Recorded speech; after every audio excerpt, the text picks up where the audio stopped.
Alright guys, Chris here. Welcome to my next deep dive video. This time it's going to be on one of my favourites, the lead leg hook kick. Now before we do this, I do appreciate that a lead leg hook kick isn't a kick that's used in all stand-up systems, but you can look at it in two ways. Okay, if you use a hook kick in your system, great. If you don't, great, that's cool. But think of it more as an exercise or a drill, or hey, why not try it anyway? You know, drop it in your next fight, see what happens. There's nothing cooler than seeing people, I get a real buzz out of this. I've seen people using kicks in a fight that they wouldn't normally see. You know, like maybe a Muay Thai fight and you see a spin hook kick or something like that. It's just cool. I love seeing people throwing in kicks that you wouldn't normally associate with the art in question. Now, before we go any further, all the YouTube goodness, do not forget to like and subscribe and comment and share and all that cool hip YouTube stuff the kids do these days. Thanks guys. Apparently it's important I ask you to do that for whatever reason. Anyway, let's get down to the kicking. So, the lead leg hook kick. Now, this is one of those kicks where it's always a good idea to have a good understanding of your lead leg side kick and your lead leg round or turning kick first, okay? I've done a tutorial or a deep dive on a side kick, so go back and have a look at that because there's going to be some tips in there that's definitely going to help you with your lead leg hook kick. If you're happy with both of those, let's get started on this hook kick. So, first things first, before we even look at the kick, we need to look at how we're standing. Hopefully this is not going to be in your way and you can see me. Your back foot, the same as the other lead leg kicks. We need to be really focusing on turning it. Okay, turn it so we can open up our hips and so we've got stability to catch the weight as it's going backwards. And on this one in particular, so that we can control the hip movement that we need to do. And that looks a little bit funny. Please don't clip that and make a gif out of it, please. Anyway, you've got to be able to roll your hips around and control them. And if your foot's turned back, it's going to make it much easier to do that without falling on your backside.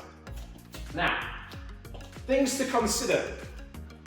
Again, a little bit like when I did the side kick. To start with, while you get an understanding or you become comfortable with the idea of using a slide up movement in your kicks, if you're not quite comfortable with that yet, you want to do it as a step-in movement, okay? And to be fair, with this kick, the step-in movement does actually act as a really good power generator. Okay, so if you think of scooping up under your hips, okay, so I'll be coming from this position here and I'm scooping underneath, yeah, so I'm going under from here to here, I'm coming underneath it, and it really does help to whip your leg around or your hip into your leg and around onto the pad or the person's head. Now I say person's head. Personally, when I'm training this, I only ever train it with kicking him in the head in mind. Never really think about hook kicks to the body. Whatever floats your boat, I just don't personally find it all that attractive as a technique to practice. I only really ever go for head-high hook kicks. So, thinking about what I just said about that scooping movement, hopefully you still, hang on, I'm just checking in the mirror, you still can see me, that's cool. From here, okay, I've got a nice wide stance. Back foot is going to step underneath, so underneath the centre line, okay? And I'm going to chamber up tight, so I'm going from here to here, okay? Now, the faster I can get that movement going, the more of that movement I can transfer into the rotation into the hook kick. So I'm going from here to here, okay? Now, the cool thing about this one is, you've probably already noticed, that you could actually just fire that one out as a side kick, all right? And it's part of how this kick works. It looks like you're going to do a side kick or a round kick, turn kick. But what I'm going to do is as it comes up to the top, I'm just gonna, now you often hear people say, oh, but then they'll be able to see you're gonna do it. Nah, that's just guff. There's no way, unless the other person's got like some laser sight built into their eyesight, they're gonna be able to see the difference in your hip at that sort of speed. Never gonna see it, all right? You're always gonna get somebody that's gonna tell you, and it's rubbish, it's not gonna work, okay? So what I'm saying is, for my side kick, I was sort of here for this position. For my hook kick, what I want to doing is just bringing it up a little bit more to the side of the line. See, it's only a small movement. The side of the line that I want to be kicking towards. Just so I've got it set up with that little bit of momentum and movement in the direction that I'm going to be heading. Okay, so I'm going from here to here. See, I've just brought it a little bit more to the left of my line, okay, so that I can come out with my hip, out, okay, and it's going to go out and forwards a little bit like I'm going to throw a side kick, and then just as it's getting to here, I'm going to whip like a rolled up towel effect. I'm going to flick it around. Now as I'm flicking it around, I'm pulling with my hip, pulling with my knee, and I'm giving it a little bit of opposite reaction with my shoulders, okay? Only a little bit, and it's sometimes so slight that you don't even feel it moving or even see it moving. But it's like it's the opposite, like a spring effect. If you think of it like a rolled up towel, rolling it up and wow, like that. Kids, if you're watching, don't do that. In fact, adults don't do that, it's not nice.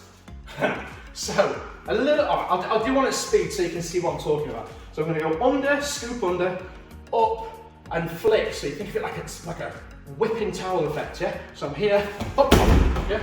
Okay, and again, a bit more further round. So I'm here, yeah? And again, one more time, up, okay? And one more, yeah? So it really whips in. Again, what's really important with this one, get that back foot under and turn it away. Here, yeah? Boom. I can't stress how much force and power you get from that movement there, yeah? Really strong with it. So it's coming up, boom. It's coming out, here, okay? And then it's coming back across and driving from my hip, pulling in, and then I'm extending out. Now I'm using flat of my foot. You can use your heel. The reason that I train it with the flat of my foot is, if you think it's here, you just get that little bit more extension for hitting with. Yeah, so you just get here. And not only that, you'd be surprised how much, and some people are going to watch this and going to go, what's he on about? But it's true. But your foot snaps, you can get this bit here, quite a nice amount of additional flick. You think of like the towel effect, right at the very end, when a tip, bam, when it hits, then that kick, that little flexion, that extension there, at the end, it does work, it makes a nice difference. Give them a good old slap around the noggin, yeah? So I'm here, up, yeah, so you can hear it, up, yeah? One more without me making sound effects, yeah?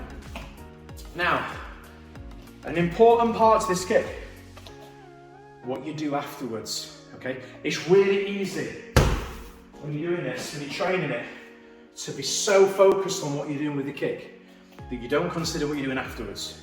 Now, what I always say to my students, and to myself when I'm training and when I'm on workshops and stuff, the kick doesn't finish till you get back into position to be able to do your next technique, whatever it is, whether it's hands, legs, kicks, whatever. So your kick isn't finished until you're back and ready to go again. And it just means that you're not building up habits of training on the pad differently to how you would train it on another person. Or not train it on a person, actually use it on a person. So what I mean by that is, as my hook kick's finishing, I hit, bam, and then I'm back. Okay, what I'm not doing is doing it, putting it down, and then eventually coming back. You see that a lot with people. They're not really training it in a way that they're going to use it, and it alters how you gather up the end of the kick and come back to position. It alters everything about what you're doing. Well, not everything, but certainly the back end of the kick. Because you've got to think about regathering that energy, coming off, resetting, getting your balance, stepping away, and all that, and it all adds to it, okay? So I'm here, I'm gonna come up, back round, so ready to go again. And what you can do is you can drill it in such a way that maybe you go into it, you kick one, boom, you come back, kick two, yeah? So that you're practicing coming out of it. And another thing you can do, which is cool, is to come from another kick into the hook kick. All right, so it's the other way around. So I maybe go from a side kick into the hook kick, yeah? Maybe I come from the side kick into the hook kick, come back out into the side kick. Maybe you come round to the rear leg instead. There's lots of different ways you can play with it, but the most important thing is you're getting used to gathering up, finishing up what you're doing, and being prepared to do the next thing. Hopefully in all that chaos, there was something there to help you out. Again, just to stress, the most important thing before you even think about trying to fix your hook kick, if you're having problems with it, is that you've got those conditioning drills trained in, okay? I've got loads available on my online courses. If you go to onlinekicking.co.uk, there's, I think 10 or 12 is in there, some awesome killer drills.